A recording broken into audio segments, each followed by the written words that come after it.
Good morning, everyone. Michele here for another edition of This Undone Life Together. And I have been absent the last couple of weeks because the first week we had a blizzard and internet and cell went out, and then I was traveling for spring break and out of town. But I am so glad to be back together with you today. And today I'm going to be talking about the single most important strategy to diffusing a charged situation. There's not any of us that go through life without encountering high intensity, high emotion situations, whether just personally or in relationship or whatever else. And so over the last several years, I have, from my own experience, but also from my own research, have become somewhat of a self-taught expert in trauma, pain, and the way that we as humans respond to that. And so what I want to talk about is what I have discovered, what I have learned based on all the research and my own experience, what is the single most important strategy to diffuse a charged situation. I promise you'll be able to use that today, most likely, definitely within the week. So this is super important. Just to give you a little context, this is just a weekly, unplugged, real conversation that I have with you about This Undone Life Together, which means I basically talk about topics that are hard conversations, hard things in our places of pain and discomfort and suffering, and hopefully shed a little bit of insight and, most importantly, connection and relationship to help us all process through this undone life together. So to begin, I wanted to share a story with you. First of all, I had planned on talking about something entirely different today. And then a half an hour ago, I had a circumstance that completely changed the course. And so because I like to keep it real with you and give you an inside peek on just like everyday kind of stuff, I thought, hey, I'll just go ahead and share it now. So a half an hour ago, I was in the kitchen making my hot tea and taking my vitamins. And I happened to, I choked while I was taking my vitamins, making my tea, everything. Now, you need to know, as a result of head and neck cancer that I've had 3 times over the last 9 years, my trachea, the connector between my trachea and the esophagus, there's a flap that closes off your trachea. So when you eat food, you don't inhale food, and when you breathe, the air goes to your lungs. Well, because of chemo and radiation and all the surgeries, that flap doesn't always close well for me, which means choking is a daily occurrence for me. I'm just letting you know that's a reality. And I have learned to adjust to it for the most part. However, this morning, I had a choking episode that was by far the most severe I've had to date. In fact, for several minutes, I was having a hard time getting any air in. As I was taking my vitamins, one of them's a liquid vitamin, it did not go down the right pipe, as they say, and it completely blocked my trachea. Well, I shouldn't say completely, probably 80–90%. And so only a very small amount of air was able to get in. And so it was a pretty traumatic and threatening situation. Thankfully, my husband was home. He heard me falling apart upstairs trying to get air in. It was making a lot of noise because I couldn't get air in. And so he ran upstairs and helped me through that process. But let me tell you, that was obviously a very threatening situation. So what happened is, and this is reminded me of some of my research, it was a very real threat, okay? So how our bodies respond to any kind of threat is we have panic. We want to take control immediately, right? We want to dive in, take control of things. We start pacing. We have untempered communication. In other words, I could only get tiny bits of air in. My dog noticed that I was panicking. So she was, of course, because dogs are extremely selfish. She's like, pay attention to me. I don't know what you're doing, but pay attention to me. So she was jumping on me, and she wanted me to take care of her. And so the only 2 words I could eke out with the little bit of air I got was get her. So I was very bossy with my husband, but this is what happens when we're in a triggered state. Panic, control, pacing, kind of harsh communication, shaking. I was physically shaking, rapid heart rate, shallow breathing, like I had very little air, literally. All of this was happening as I was trying to get air in. Now, what I want you to do, I'm not just telling you the story so you feel sorry for my choking episode. What I want you to understand is that my body had a response to a physical danger, right? But for those of us, anytime we have a perceived threat, and this happens conflict in marriage, when our kids are being rebellious or having a hard time, when a colleague does something that we don't like or appreciate, when somebody disagrees with the way that we're leading or doing our job or whatever, what happens is the brain perceives that as a threat. And so, and to different degrees based on our own history and baggage and everything else, right? So anything that is a perceived threat, and this morning, my choking episode was a real threat, but even a perceived threat, our body responds to that. It sniffs out danger and it reacts to that. Without going into too much detail, your brain has multiple different parts. So you have the brain stem, which is kind of your fight, flight, freeze response. This is my hand model. I do this, I learned this from Dr. Daniel Siegel and Dr. Bessel van der Kolk, among many others who write about this. The hand model of the brain has been very helpful for me. So you have your brain stem, it's at the base of your brain, and it's your fight, flight, freeze response. And really you have no control over that. That's just your instinctual response to danger. Then you have the soft center of your brain. This is your amygdala. This is what is the smoke detector of your brain. It sniffs out the danger and creates kind of an emotional response to it.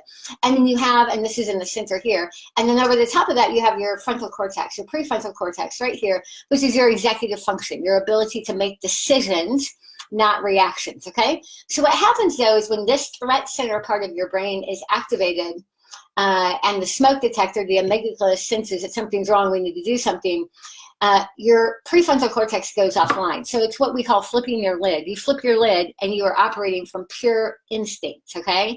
Pure instinct. You are reacting to a perceived threat. You guys hanging in there with me? This is actually this has been hugely helpful for me in my work and my personal life, as well as my own health. Okay, so you flip your lid, your prefrontal cortex goes offline, which means you have no ability to make reasonable responses at that point. You are purely in survival mode, which is what was happening in the kitchen a half an hour ago. I was trying to breathe and wasn't sure I'd be able to. And so I was in pure lizard brain, brain stem, fight, flight, freeze, and I was in that fight mode. I was fighting for breath, air, and didn't want to die and pass out. So anyway, that's what happens. Now, what I want to share with you is that when we get into conflict, okay, so when somebody challenges us, somebody criticizes us, somebody disagrees with it, or even if we enter into a situation which feels eerily similar to a traumatic situation that we've had in the past, right? Something that feels similar, even if it's not. If our brain perceives that as a threat or danger, it is very easy for us to go offline, right? Any of you who have ever gone off the handle before? Anybody ever reacted and later you're like, why did I react so strongly? What was the big deal? All right, have you all done that at some point in time? Please tell me. You're basically operating from this instinctual response, which is fight, flight, freeze, and you are just trying to get back to a place of safety, okay? And so what we need to do is there's certain strategies that help us reconnect the prefrontal cortex so we can get back into a place that we can make decisions, not reactions, all right? Once we flipped our lid, we have to reestablish safety in order to bring our prefrontal cortex back online, right? Hang with me, there's so much takeaway with this, I promise. Okay, so I was choking in the kitchen this morning. I was panicked. My dog was freaking out, not because she was worried for me, because she's going, hey, pay attention to me. I don't know what you're doing, but I need you right now. None of that was helpful. I was panicking, pacing, trying to get air, all of this kind of stuff. So I was in fight mode and trying to survive. My husband comes upstairs. Now, this is what I want you to know. In all the research that I have read, and I've read a lot of books on trauma, pain, and how to recover and heal from that, both because of my history, my extended family's history, as well as my children's history. The single most important ingredient or single most important factor that must be present that gives the highest results, okay? The single most important ingredient that brings healing and wholeness and helps the triggered brain to come back online is, you ready for this? The presence of at least one stable, significant other. All right. The most important thing in those moments that helps bring us back online and calms a diffuse situation is the presence of at least one stable, significant other. So my husband came upstairs. Now, when he came upstairs and he saw me choking, what would have happened if he started barking orders at me at things to do? What if he would have told me, well, what did you take your vitamins for? You know they cause problems. What if he started criticizing what I did and told me there was a better way I should have done it? What if he would have come upstairs and just stayed back and said, well, you got yourself into this mess. You're going to have to figure it out. What if he just was talking too much? What if he was, he was the one that bought this particular vitamin? What if he started defending himself and the fact that he bought the vitamin, so it's not his fault, right? None of that would be helpful. What was helpful, the truth is he couldn't do anything for my crisis, okay? He was available to do the Heimlich, let me tell you. And he could have called 911, but we weren't at that place yet. But he entered in and was physically present with me, okay? Now, I want you to translate this to conflict, hard conversations, a struggling situation in your marriage, maybe kids who are struggling, maybe a colleague situation, an employee situation, a church, whatever, okay? Any kind of charged situation. What is our typical response when we face a charged situation? I'll tell you what my typical response is. I immediately want to fix it. I want to defend myself. I want to problem solve it right away, right? To say, well, this you did wrong and you should have done this and we needed to do this instead of whatever. In the heat of the moment, when the brain is offline, all of that reasoning cannot connect because your frontal cortex is offline. No amount of reasoning or defending yourself or arguing or anything like that is going to make a lick of difference because the brain is in pure survival mode, all right? And the brain will interpret any of that defensiveness and arguing and criticizing and pointing out flaws as further attack, which means that the brain will stay in an unsafe place, okay? So if we want to diffuse a charged situation, if we want to bring it down and get to a place where we can problem solve and we can discuss it, first and foremost, before you can do anything else, you have to connect. You have to connect and create safety. No, there is no conversation that you can have. There is no problem solving you can have. There is no amount of defending yourself or building your case or arguing your point that is going to help until you establish connection and safety. The most important thing you can do is to enter in, be the presence of a safe, significant other in that situation, in the situation as it is, okay? Think of this in terms of your kids when they are, okay, I have 6 of them, okay? And all 6 of my kids are extremely talented at negotiation and arguing, all right? They're so good at this. They will argue all day long about something, right? And they want to make their point. My grown sons as well, all right? At some point, continuing to argue back and forth on something doesn't accomplish anything, especially if they're in a triggered state. So the first thing that I need to do is listen, to enter in and say, tell me what's going on. Tell me more. Tell me how this feels for you. I want to know where you're at.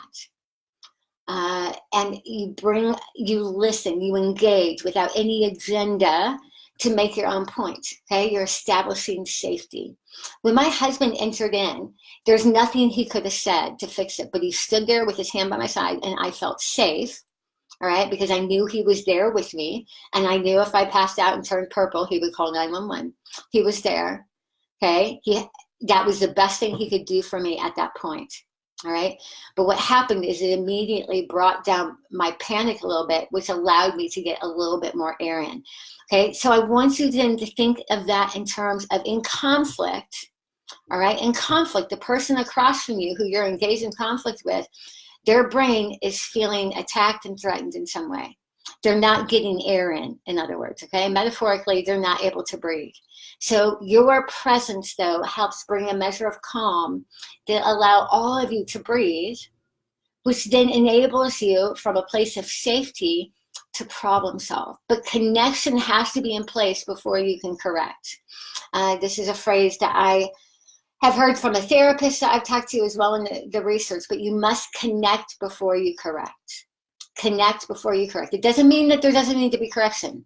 Side note, once I finished choking, once I was able to breathe again, the adrenaline response, started to taper down. Well, my body's response to that was I was shaking uncontrollably. I started trying to do deep breathing to regulate myself again, and then I burst into tears. All right. I wasn't sad. It was purely the backside of the adrenaline response. All right. So my brain did its job. It protected me, but that adrenaline response has a cost to it. And some of that means that you just have to expend that extra energy that built up.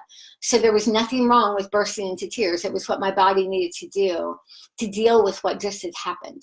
And sometimes when we come to a place of safety, you will notice that you will burst into tears, or the other person will burst into tears, or maybe you'll just have lots of exhaling, which is a sign that the brain is coming back online. That's a good thing. That's a good thing. But we need to enter into that space. And so after I burst into tears, then my husband and I problem solved. We talked about, hey, do I need to go back to the doctor and talk about maybe there are some things we can do to minimize my choking response. I talked about maybe I need to get recertified in the Heimlich. And I told my husband, I want to make sure you're clear on what to do if this happens and it's more severe. Even things like I cannot eat and walk at the same time. It's too dangerous. So learning to be able to sit down and eat and talk, or eat without talking to create safety. All of that to say, once I was in a place of safety and my brain came back online, we could problem solve, right? Then we could talk about, okay, what can we do in the future to try to minimize or prevent this from happening again?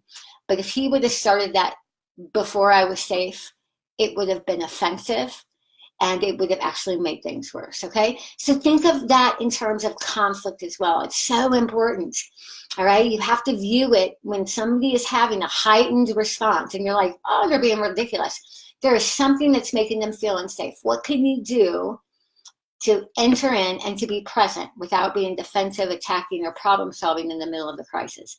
And then problem solve on the back end. Now, as I wrap up this, I want to turn it to you, because the truth is you're going to have moments where you get triggered, where you go into that fight, flight, freeze response. You don't see it coming. It triggers you. Something happens. Somebody says something. It takes you right back to that place where you are reactive. All right. You're either running away and withdrawing, you're freezing and paralyzed and can't do anything, or you're in that fight response where you're just downright hostile. Okay. What can you do for yourself in those moments to create safety? Some of that breathing helps immensely, believe it or not, having a regular pattern of breathing. Different people suggest different processes, but there's basically do a 4-second square. You inhale 4 seconds. I think this is Brene Brown that mentions this.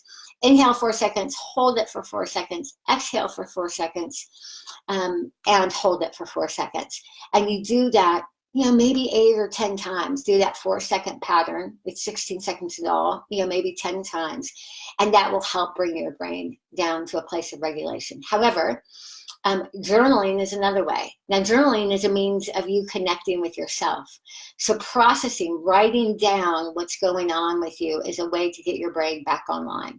So even if it's ugly and nasty, writing it down in that fight, flight, freeze place helps you to get it out, connect with yourself, all right? That connecting with your own humanity helps you to process that. But then, honestly, truly, one of the best things you can do in those triggered places is to find a safe, significant other. If you have a friendship, a relationship, a marriage, a family member, somebody that is that safe person, and to be able to say, I'm totally triggered right now. I want to run away. I want to fight everybody. I want to punch a wall, whatever it is. This is what's going on. I recognize it. I see it. I need you I don't need you to fix it. I just need you to be with me. And in most cases, when we do that, it only takes a few minutes for us to bring ourselves back to a place of calm and to get our brain back online. So anyway, that's my takeaway for you this week, is I want you to pay attention to charged situations. I want you to look for a charged situation this week.